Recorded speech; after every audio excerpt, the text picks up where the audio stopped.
The galaxy had been at peace for 300 years. Wars were stories that old people told their grandchildren. Battles were things that happened in history books and nothing more. The great fleets that once burned across the stars now sat in museums, their weapons cold and silent. People had forgotten what it meant to be afraid. But the universe has a way of reminding the peaceful that danger never truly dies. It only sleeps. Lieutenant Commander Nora Blake sat at her console on Waypoint 7, a communications station that floated at the edge of Coalition space. Her job was simple and boring. She listened to signals from distant worlds, logged shipping routes, and drank too much coffee. Nothing exciting ever happened at Waypoint 7. That was why she had asked for the posting. After 20 years in the fleet, she wanted quiet. The signal came at 3 in the morning, station time. At first, Nora thought it was a glitch. The frequency was old, so old that modern equipment barely recognized it. But as she cleaned up the static and ran it through her filters, the message became clear. It was a distress call. And it was coming from the Valari homeworld. Nora felt her blood run cold. The Valari were one of humanity's oldest allies. They were a gentle species, insect-like in appearance, but kind in nature. They had no military to speak of. They had never needed one. The Coalition protected them, and no one had threatened Coalition space in centuries. She played the message again. A Valari voice, high and clicking, spoke in broken common. "Help us." They came from the dark. "They are eating everything. Please, anyone, help us." Then the signal cut to static. Nora sent the message up the chain of command. Within the hour, it had reached Admiral Greg Patterson at Coalition Central Command. Within 2 hours, every military leader in the galaxy was awake and staring at tactical displays that showed something impossible. The Valari homeworld was gone. Not destroyed. Gone. Consumed. Long-range sensors showed a mass of ships unlike anything in Coalition records.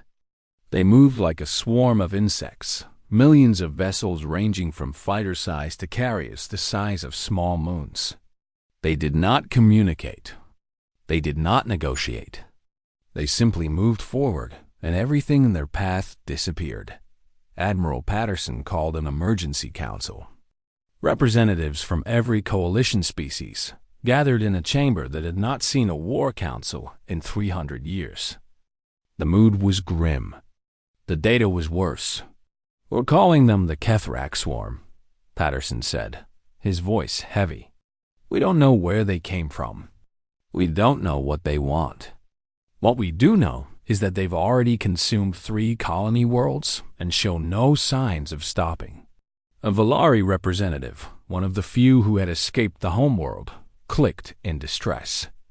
"Our people. Billions of our people. They are all gone. How do we fight them?" asked a human senator. "We have a defense fleet, but we haven't fought a real war in 3 centuries. Our soldiers train, but they've never seen combat." Patterson looked at the numbers on his display. The Coalition fleet numbered 10,000 ships. The swarm numbered in the millions. Even if every Coalition vessel fought to the last, they would be overwhelmed in days. "We can't win this war," Patterson admitted. "Not with what we have." Silence fell over the chamber. For a long moment, no one spoke. Then a door opened at the back of the room, and an old man walked in. He was small and bent with age, his hair white and his hands trembling. But his eyes were sharp. "Forgive my intrusion," he said. "My name is Professor Carl Webb.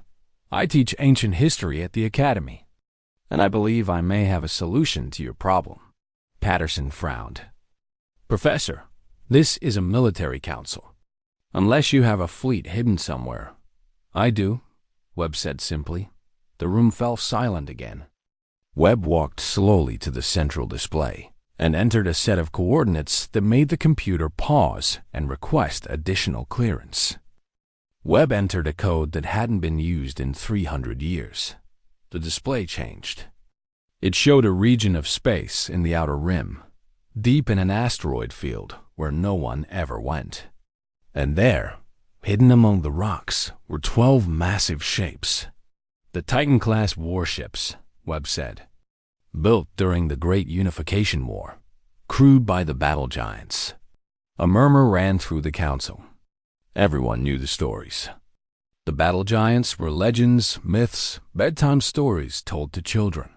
They were the super soldiers of old Earth, humans who had been genetically modified to be perfect warriors. They stood 8 feet tall or more. Their bones were reinforced with metal. Their reflexes were faster than any normal human. Their bodies could heal wounds that would kill ordinary people. They had won the Unification War in 5 years. They had crushed every enemy humanity had ever faced.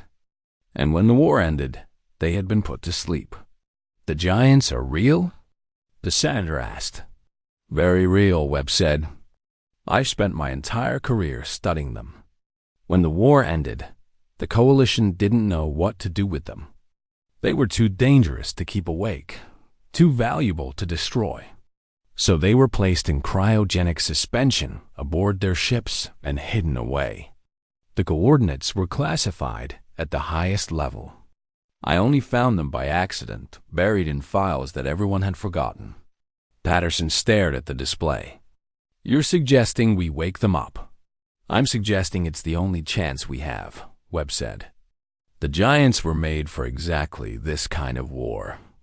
They were designed to fight enemies that outnumbered them. They were built to win battles that couldn't be won.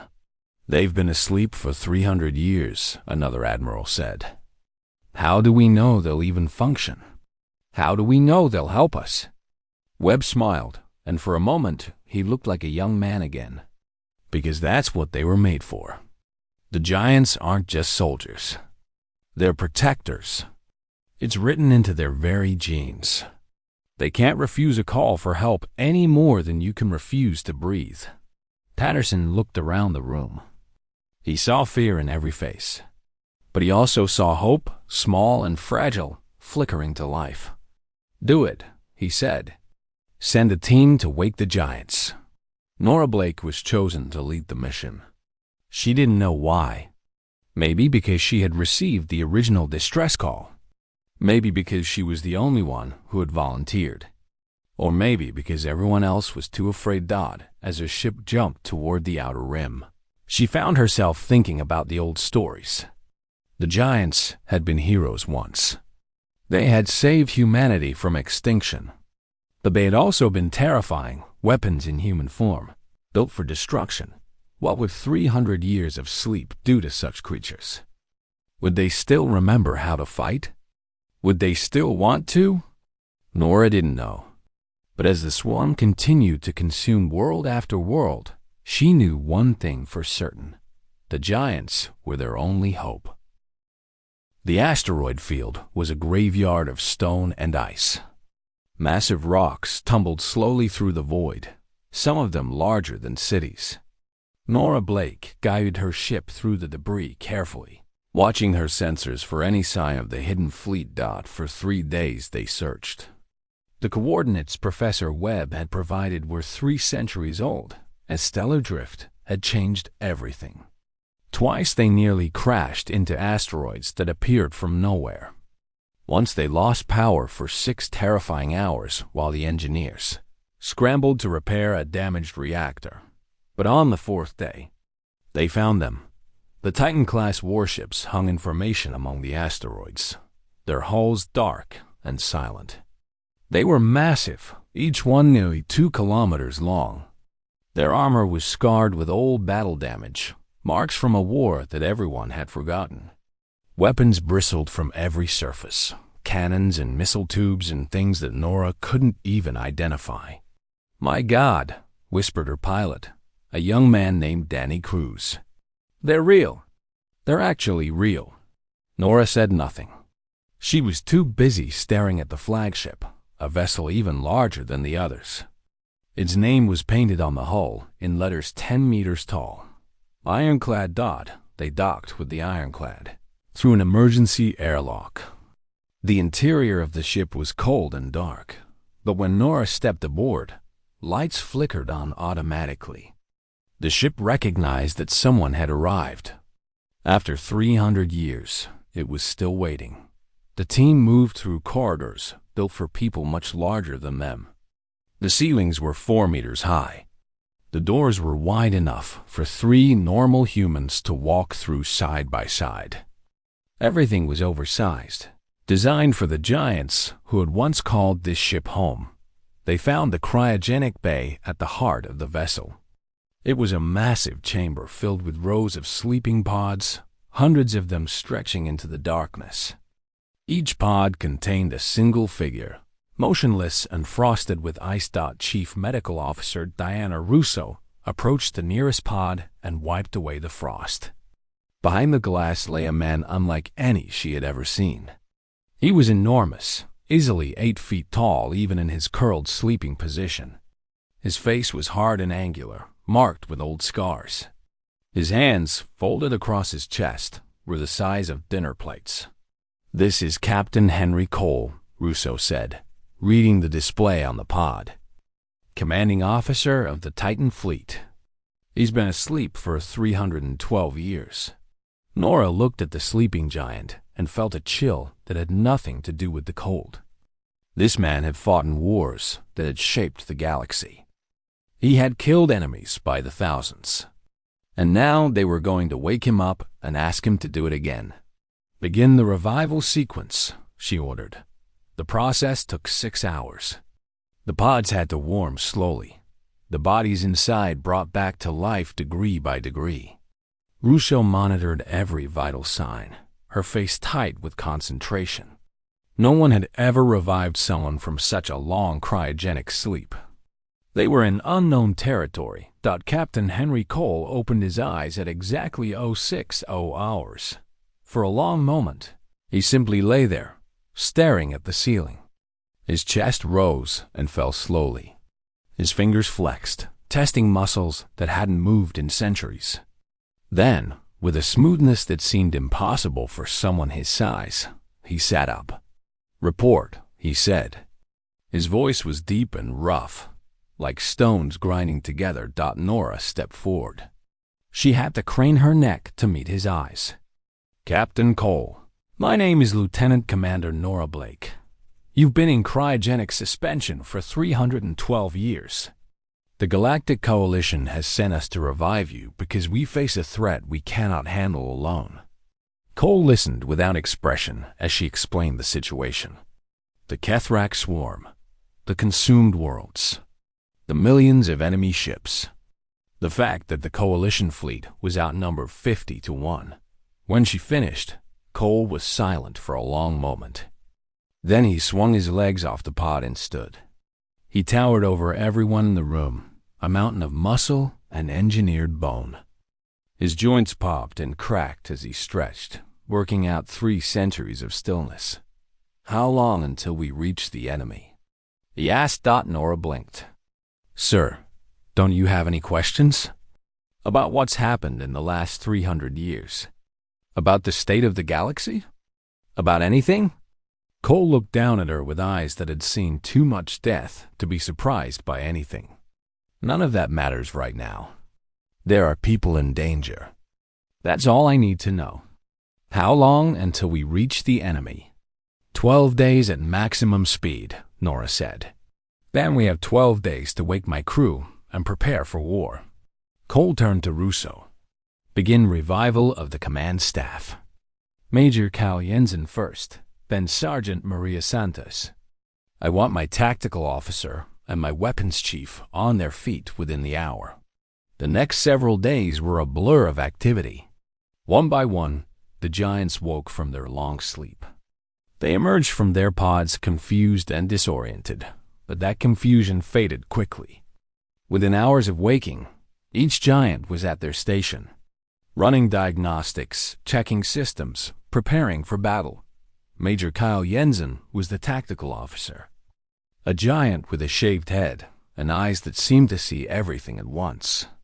He spent his waking hours studying the Kethrak, analyzing their movements, learning their patterns. They're a swarm intelligence, he reported to Cole. They don't think as individuals. They think as a whole. That's their strength, but it's also their weakness.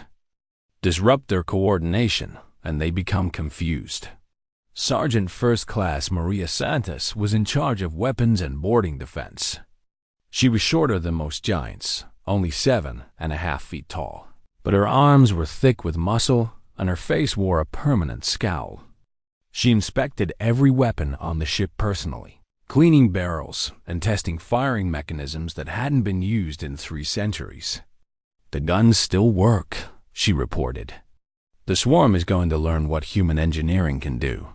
Lieutenant Jake Morris led the fighter wing. He was young for a giant, only 25 when he had gone to sleep, and he still had some of the eagerness of youth.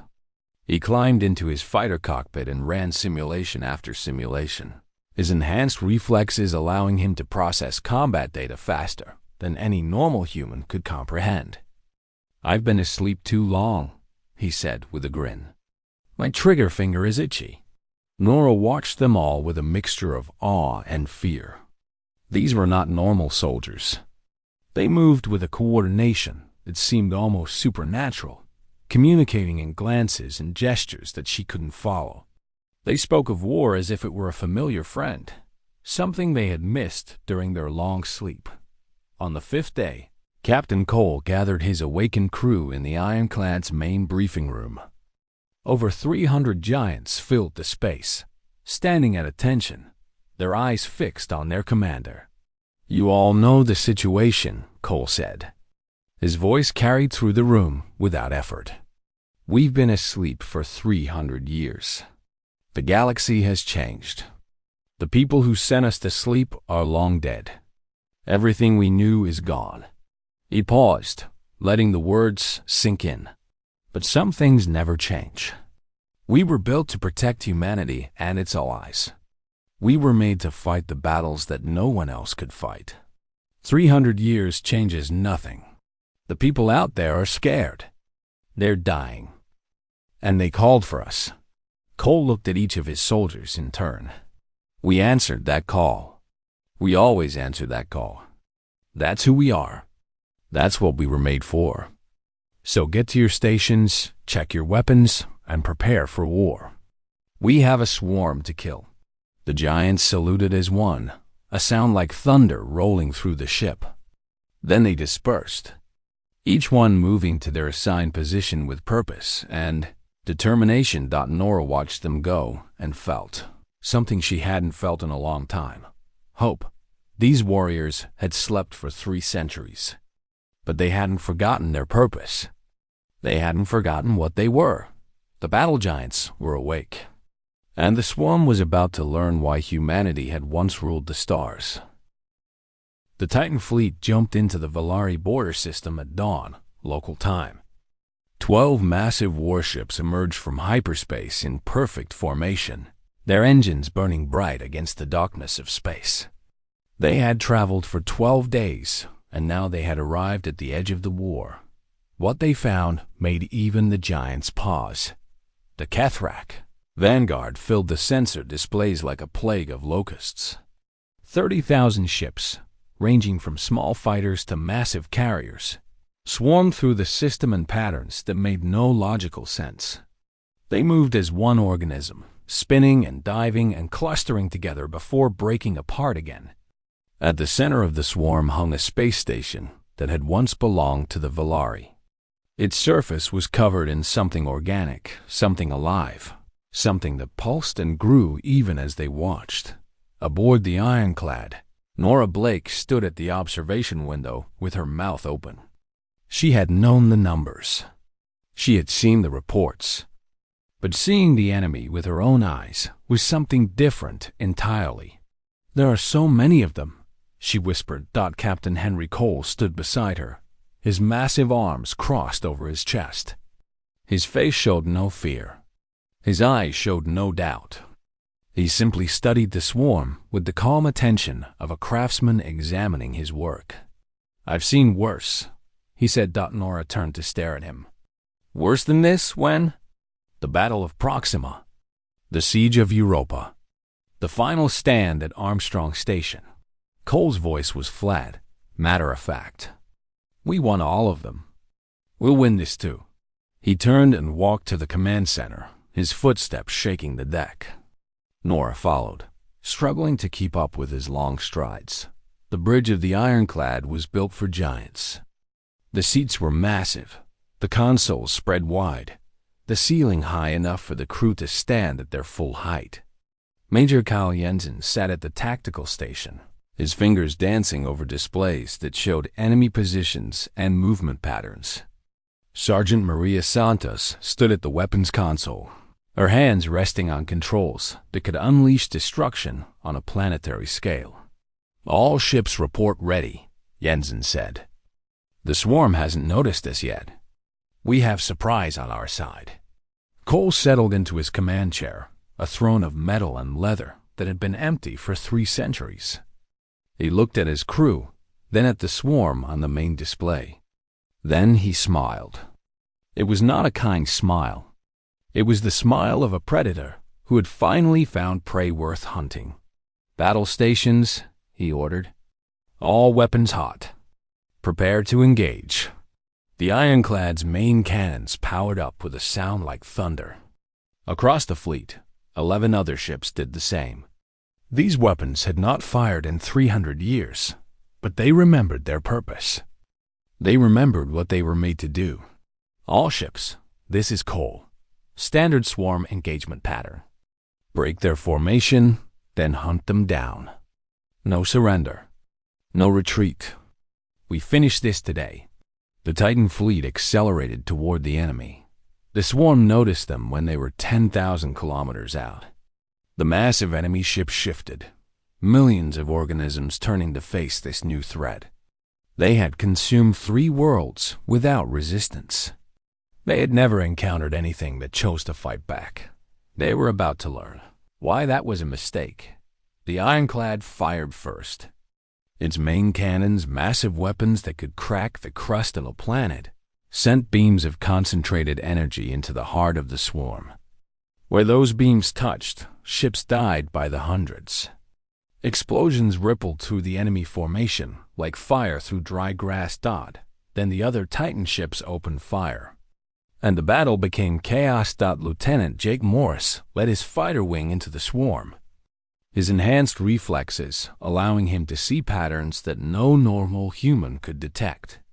He twisted and rolled through enemy fire, his weapons cutting down Kethrak fighters by the dozen.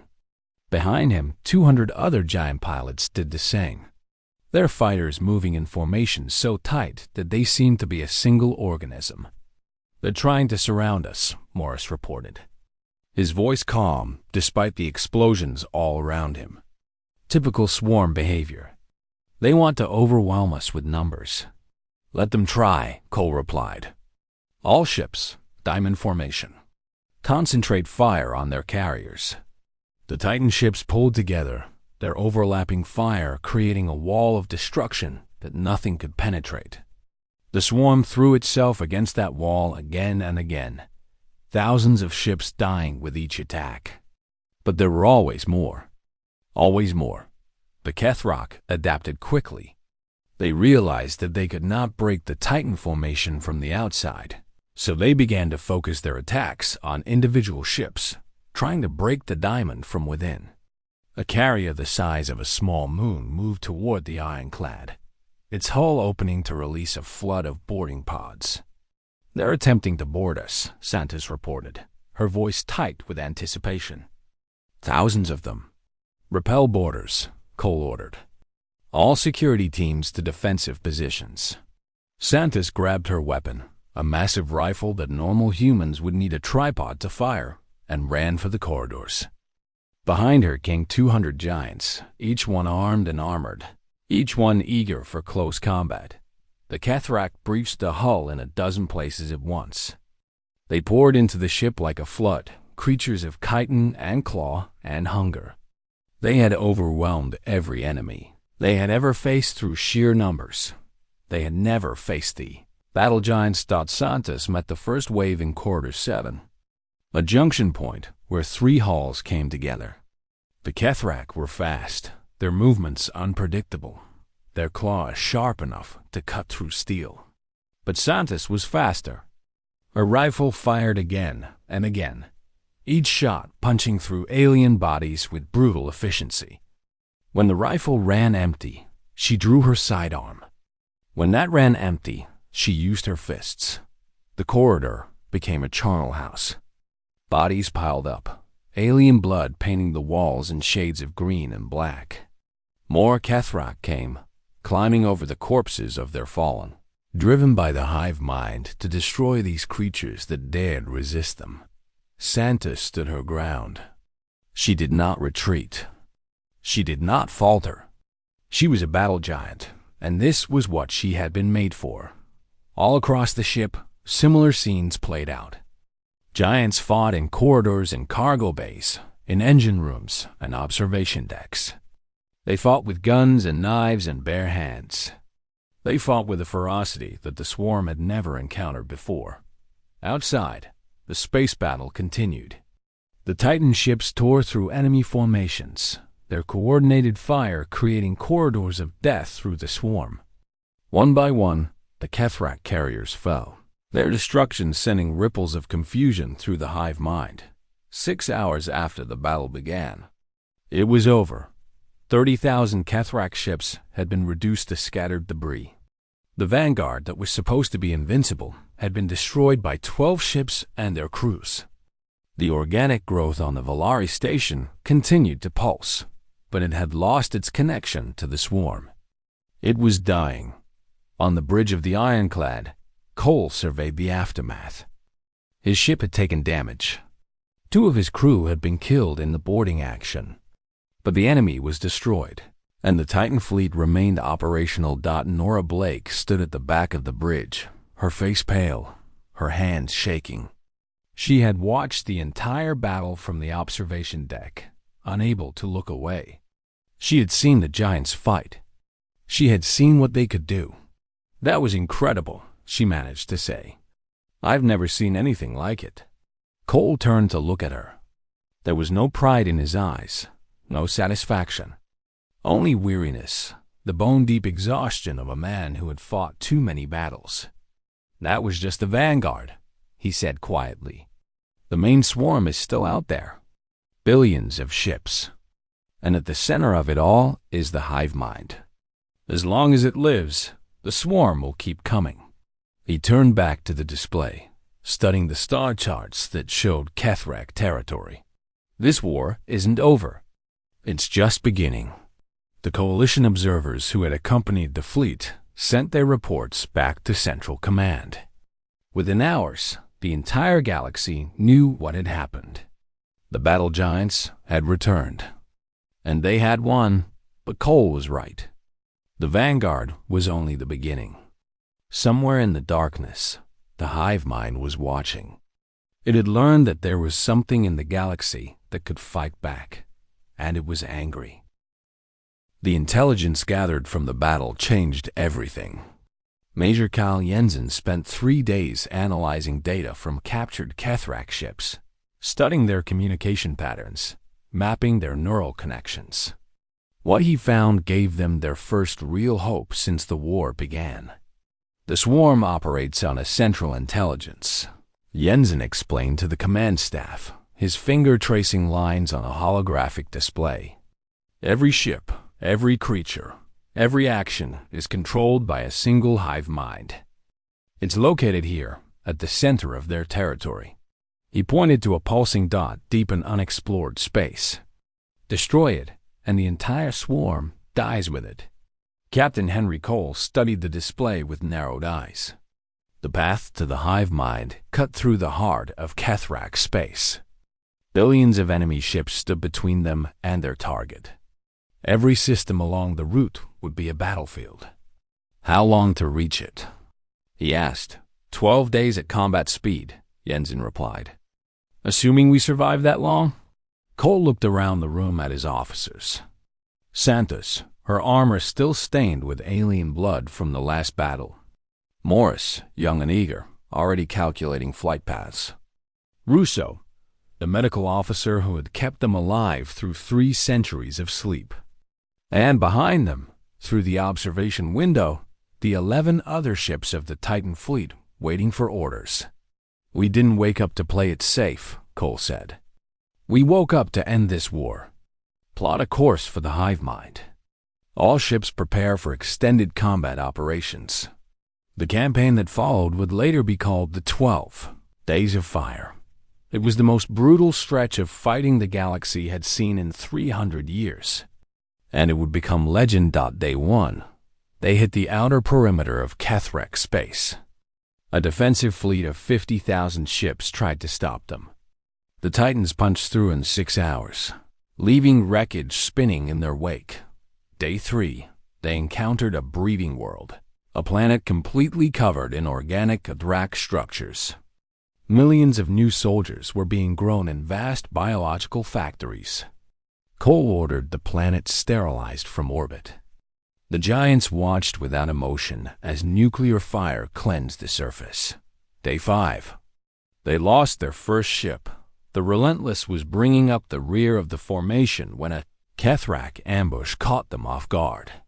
Thousands of ships appeared from behind an asteroid field, swarming the vessel before the other Titans could respond. Private First Class Amy Drake was piloting a support craft nearby when she saw what was happening. Drake was young, only 23 when she had gone to sleep. She had joined the Giants because she wanted to protect people, to stand between the innocent and those who would hurt them.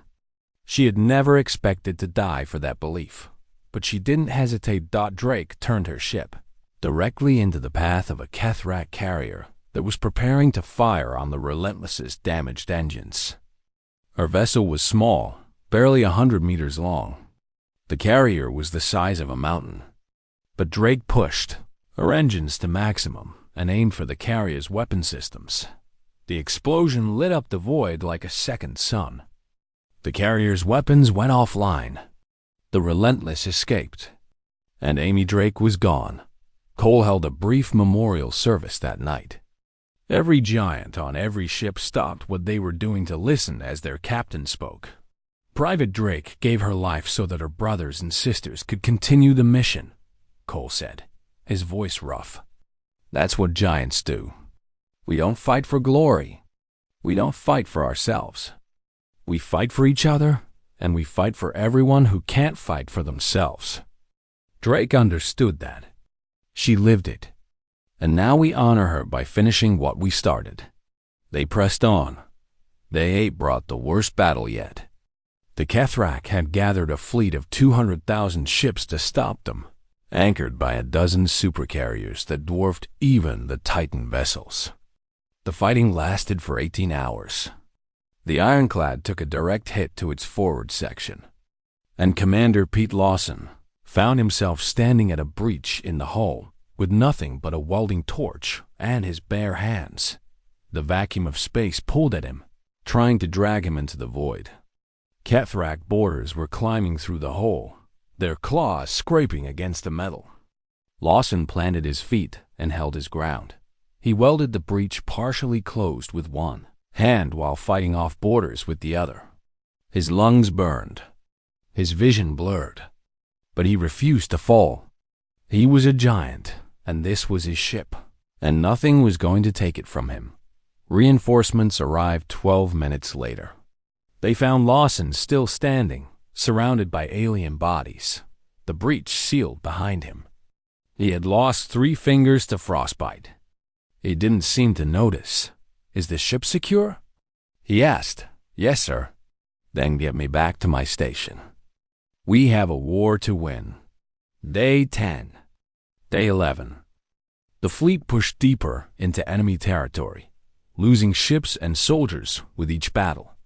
The Steadfast fell on Day 9, overwhelmed by a swarm that outnumbered them 1,000 to 1. The Defiance was crippled on Day 10, its engines destroyed, its crew evacuated to other vessels before the ship was scuttled. By Day 12, only 7 ships remained.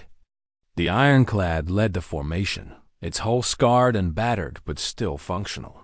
Behind it came the Valiant, the Fortress, the Thunder, the Sovereign, the Guardian, and the Dawn. 7 ships carrying 400 surviving giants. And before them lay the hive mind. It was massive beyond comprehension. The Kethrak Central Intelligence had grown around a dead moon, consuming it completely over countless centuries. What remained was a biological structure the size of a small plant, pulsing with a sickly light, covered in sensor organs that watched the approaching fleet with ancient hunger. Surrounding the hive mind was the largest concentration of Kethrak ships anyone had ever seen. They filled the space around their master like a living shield. Billions of vessels ready to give their existence to protect the intelligence that controlled them. Cole stood on the bridge of the ironclad and looked at the enemy. He had been fighting for 12 days straight. He had lost 5 ships and 1,600 soldiers. His body ached with exhaustion, and his mind was filled with the faces of the dead. But he was not finished. Not yet. All ships, this is Cole. He said into the fleet-wide channel. His voice was calm, steady, the voice of a man who had made peace with what was coming. We've come a long way to reach this place. We've lost friends, brothers, sisters. We've bled for every kilometer of space between here and home. He paused, looking at the hive mind on the display. But we didn't come here to lose. We came here to win. We came here to end this war, to save the people who called for our help, to prove that humanity and its allies will never give up, will never surrender, will never stop fighting for what matters. Cole drew a deep breath. The swarm thinks it can't be beaten. The hive mind thinks it's invincible. Today, we're going to prove them wrong. Today, we end this. For the fallen, for the living, for everyone who will never have to fight this war again. He looked at his crew, at the giants who had followed him through hell itself. All ships, attack formation. We're going in. The 7 remaining Titan ships accelerated toward the hive mind, their weapons charging, their crews ready to fight their final battle. Around them, the swarm rose to meet them, a tide of chitin and hunger that would have destroyed any other fleet in the galaxy. But these were not any other ships. These were the battle giants. And they had a job to finish. The final battle began with fire and ended with silence. The 7 Titan ships tore into the swarm like wolves into a flock of sheep. Their weapons blazed without pause, cutting paths of destruction through enemy formations. Ships died by the thousands, their hulls torn apart by human engineering that had been designed for exactly this kind of war. But the swarm was endless. For every ship that died, 10 more took its place. For every gap that opened in their lines, it closed within seconds. The hive mind drove its children forward with relentless fury, determined to destroy these creatures that dared challenge its existence. The Valiant fell first. A concentrated attack from 3 supercarriers breached its reactor, and the ship vanished in a ball of nuclear fire. The Thunder followed minutes later, overwhelmed by boarding parties that flooded every corridor. The fortress lasted longer, its crew fighting to the last breath, but even giants could not hold forever. 4 ships remained. Then 3. Captain Henry Cole watched the battle unfold from the bridge of the ironclad, with the calm focus of a man who had accepted his fate. The hive mind loomed before them, growing larger with every moment. Its surface writhed with defensive structures, biological weapons that fired beams of concentrated acid into the surrounding space. "We're not going to make it at this rate," Major Jensen reported. His voice was steady, but Cole could hear the strain beneath it. "The swarm is too thick. We can't punch through." Cole nodded slowly. He had known this would happen. He had planned for it. "All ships, this is Cole. New orders. Clear a path to the hive mind. The ironclad will handle the rest." Sergeant Santos turned from her console, her eyes wide. "Sir, that's a suicide run. The hive mind's defenses will tear us apart before we get close enough to do any real damage." Not if we get close enough, Cole replied. He turned to Jensen. Kyle, what's our weapon status? Jensen's face went pale. He understood. The planet cracker is still operational. It's been primed since we entered the system. The planet cracker, a weapon so devastating that it had been banned after the Unification War. A single missile that carried enough destructive power to shatter a world. The Coalition had outlawed its use 3 centuries ago, horrified by its potential. But the Coalition wasn't here, and the war needed to end. Sir, Santos said quietly, if we fire that weapon at close range, we won't survive the blast. Cole met her eyes. I know. He activated the fleet-wide channel one last time. All ships, listen carefully. The Ironclad is going to make a run at the hive mind. Your job is to clear the path and then get out. Don't wait for us. Don't try to help. Just make sure we reach our target. The replies came back immediately. Guardian copies. We'll make sure you get through. Sovereign acknowledges. It's been an honor, Captain. Don standing by. Give them hell, sir. Cole closed the channel and turned to his bridge crew. These were the soldiers who had followed him through 300 years of sleep and 12 days of fire. They knew what he was asking of them. Not a single one moved to leave. All ahead full, Cole ordered. Take us in.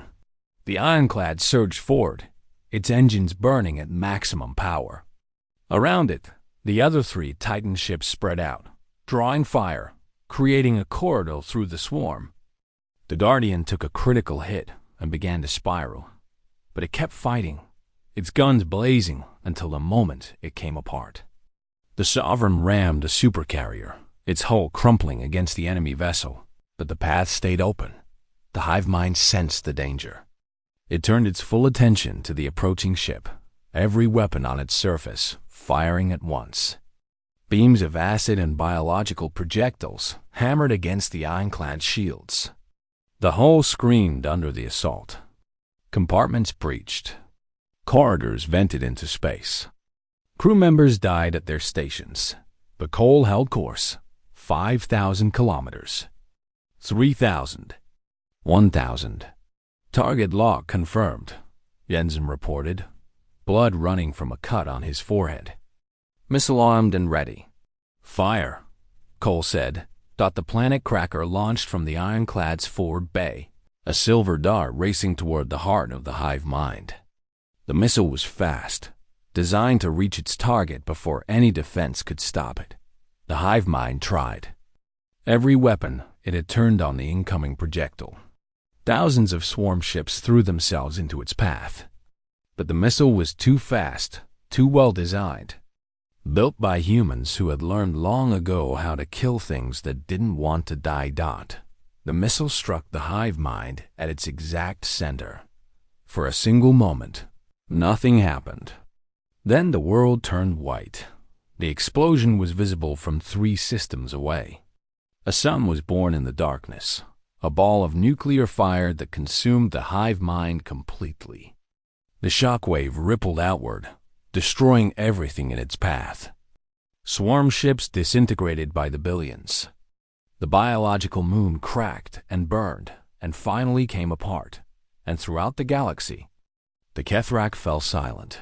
The connection that bound them together, the intelligence that guided their every action, was gone. Ships stopped moving. Creatures froze mid-attack. The invasion that had consumed worlds simply ended, its driving force erased from existence. The Dawn, the last surviving Titan ship, emerged from behind an asteroid where it had taken shelter from the blast. Its sensors swept the battlefield, searching for any sign of the ironclad. At first, they found nothing. Just debris and death and the fading glow of the explosion. Then, impossibly, a signal. The ironclad was still there. The ship was a wreck, barely recognizable as a vessel. Its hull had been torn open in a dozen places. Its engines were gone. Its weapons were slag. But its bridge remained intact, protected by armor that had been designed to survive exactly this kind of punishment. The dawn moved in carefully, matching velocity with the tumbling wreck. A boarding tube extended, and rescue teams flooded into the ironclad's shattered corridors. They found survivors. Not many. 43 giants had made it through the battle, huddled in sealed compartments, waiting for rescue that they hadn't been sure would come. Captain Cole was among them. He was badly wounded, his left arm crushed beneath fallen debris, his face burned by electrical fires. But he was alive. When the medics pulled him free, he looked at them with eyes that had finally found peace. "Did we get it?" he asked. "Is it over?" "It's over, sir. The hive mind is destroyed. The swarm is dead." Cole closed his eyes and let out a breath he had been holding for 12 days. For 300 years. For his entire existence. "Good," he whispered. "Then we did our job." The aftermath of the war was a strange mixture of celebration and mourning. The galaxy rejoiced at the swarm's defeat, but the cost had been terrible. Of the 12 Titan ships that had left the asteroid field, only one remained. Of the 2,000 giants who had woken from cryogenic sleep, 400 survived. The coalition offered them everything: worlds, wealth, power, status, anything they wanted. In gratitude for their sacrifice, Cole refused it all, standing before the Coalition Council, his arm in a sling and half his crew standing behind him. He spoke quietly but firmly. "We were made for war," he said, "but we don't have to love it. We've done what we were built to do. Now we want to rest. Give us a quiet place. Let us heal. And if you ever need us again—" He paused, and his eyes met Admiral Patterson's across the chamber. "You know how to find us." The surviving giants returned to their ship. But this time, they didn't go back to the outer rim. This time, they took a position in orbit around Earth itself, the world that had made them, the world they had been designed to protect. They didn't go back to sleep. Some of them found peace in other ways, learning new skills, meeting the descendants of people they had once known, trying to build lives in a galaxy that had changed beyond recognition. But they stayed ready. They maintained their weapons. They trained new recruits. They kept their vigil because they understood something that the rest of the galaxy had forgotten during 3 centuries of peace. Danger never truly dies. It only sleeps. And when it wakes again, as it always does, someone needs to be ready to meet it. Lieutenant Commander Nora Blake was promoted to Admiral after the war. She spent the rest of her career building a new defense force, one that would be ready if another threat ever emerged. But she never forgot the giants. She never forgot the 12 days she had spent watching them fight. And every year, on the anniversary of the hive mind's destruction, she visited the ironclad in its orbit around Earth and paid her respects to the soldiers who had saved the galaxy. The giants always welcomed her. And Captain Cole, his wounds long healed, but his eyes still carrying the weight of all he had seen, always asked her the same question: any new signals from the dark? And every year, she gave him the same answer: "Not yet, sir." Not yet, but they both knew that someday the answer would change. Someday, another threat would emerge from the void. And when that day came, the battle giants would be ready, because that was what they were made for, and they would never stop protecting the people who needed them most.